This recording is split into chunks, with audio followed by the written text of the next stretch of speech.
Leave Kyiv if you can, and stock up on food and water if you can't. That is the bleak warning from the city's mayor, but a blitz spirit message of we will survive. It comes as French troops have stormed a Russian Shadow Fleet tanker, and President Zelenskyy has offered to help NATO sink Russian ships in and around Greenland.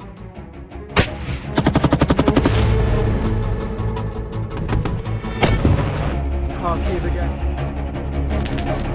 My name is Jerome Starkey. I'm the defence editor of The Sun newspaper, and this is Frontline, your weekly roundup of the most important news from the war in Ukraine. This week has been dominated by news of Greenland and the Davos conference in Switzerland. And that's been important for Ukraine for two reasons. Seen through the lens of the war in Ukraine, Greenland has been a massive distraction. It's distracted America, it's distracted Europe, and it's been a gift to Russia. Russian officials have been unable to sort of prevent themselves sitting back and lapping it up, enjoying the crisis that nations in Europe have found themselves in over Trump's ambitions. The first impact has been the distraction. Davos, however, something different. And that's been an opportunity for Ukraine's President Zelenskyy to call out Europe's failures. A scathing speech delivered by President Zelenskyy where he effectively said that Europe was all talk and no action, that nations within Europe were enjoying freedoms but not prepared to fight for it. A real call to action from Zelenskyy. Ukraine, of course, Ukraine itself has not been distracted. And over the course of the last week, we've continued to see their spectacular and extraordinary long-range attacks against Russian infrastructure. Overnight, on the 22nd of January, we saw strikes on the Tamanneftagaz plant some 300 miles inside Russian territory, the same time they were hitting radar stations in Crimea. Two-pronged tactics here, degrading Russian infrastructure in order to fuel the armed forces, to fuel the economy, to generate income. Hitting radar stations, that is part of degrading Russia's air defenses. You hit the radars, you take them out, other targets become vulnerable.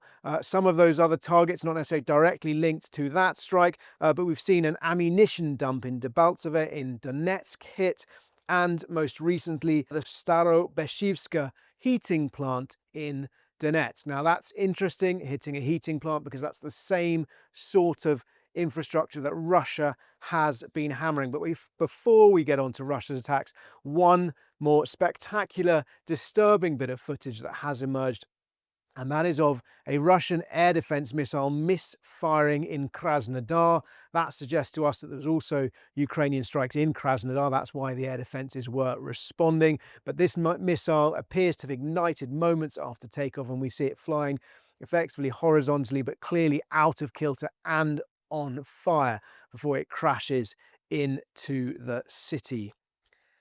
Russia hasn't been distracted either. Over the course of the last week, they fired 1,126 missiles and drones. Targets across the country, but the focus continues to be, it would seem, destroying Kyiv's ability to power and heat homes. This is the war against civilians, enlisting General Winter, making the use of the cold to try and crush the will of ordinary Ukrainians. And that's why we've seen Mayor Vitaly Klitschko issue a really stark message to the residents of his city today.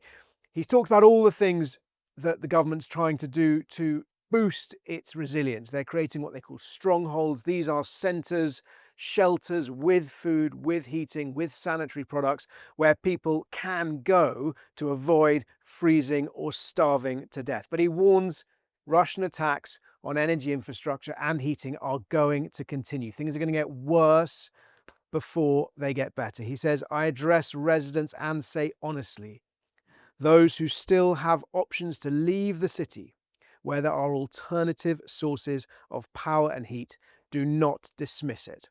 He's not calling for an evacuation of the city, but he is urging people who have options to consider them very, very carefully. Now, we've seen in places far more devastated than Kyiv, much closer to the front line, that residents are often deeply, deeply reluctant to leave their homes. And after that initial exodus in 2022 at the start of the war, when hundreds of thousands of people fled the major cities, actually, we've seen a return to Kyiv. And in many ways, up to this point, normal life has found ways of enduring. He ended that message, though, by saying, "We will survive, no matter how difficult it is." And I think that embodies, really importantly, the Blitz spirit of resistance and resilience that Ukraine has harnessed throughout this conflict, despite the atrocities, the bombardments, the hardships that Russia is unleashing on them. In the close battle, just quickly, Russia continues to make gains, some significant gains in Svyatogirsk, and Liman. Also, further to the southwest in Pokrovsk, where they're coming under and around that battlefield city. I'm not glossing over these. They are important. Russia is advancing. Russia continues to pay a huge price for those advances, but they're unlikely at the moment to be making a strategic difference to the outcome of the conflict. We'll look at one thing Europe has done this week. Despite President Zelensky's legitimate criticisms, French commandos have seized a Russian shadow fleet tanker in the Mediterranean. That was the MV Grinch, a super tanker, more than 800 foot long, with a deadweight tonnage, so a cargo capacity of over 100,000 tons. It was flying under a false Comoros flag. That's an African nation, Comoros Islands. It had left Murmansk, one of Russia's Arctic ports, and was tracked by France and allies, including Britain, into the Atlantic through the Gibraltar Strait, where it was stalked and shadowed by HMS Dagger, a small Royal Navy ship based in Gibraltar, before the French took control.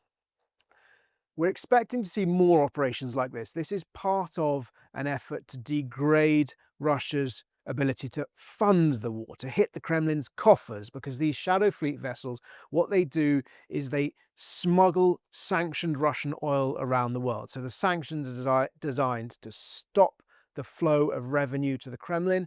The shadow fleet are a way of sidestepping, subverting, and avoiding those sanctions to keep the money flowing in. Britain's Defence Secretary John Healey said that British forces were looking at conducting these operations. He signalled that British Special Forces would conduct operations, or at least were looking at opportunities to conduct these operations in the future.